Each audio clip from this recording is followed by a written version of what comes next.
এইগুলো হলো লজ্জাপতি গাছ। ছোঁয়া দিলে সাথে সাথে কি হয়ে যায়, এখানে গাছের অভাব নাই,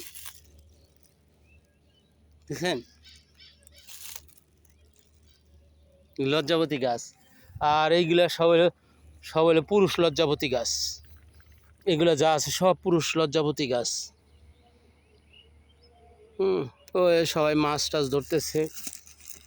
কি সুন্দর জায়গা, মিল কলকারখানাও আছে।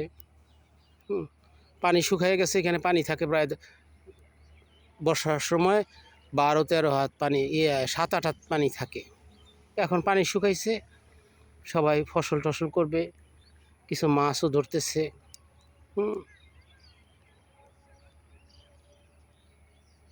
সুন্দর দৃশ্য, তাই না?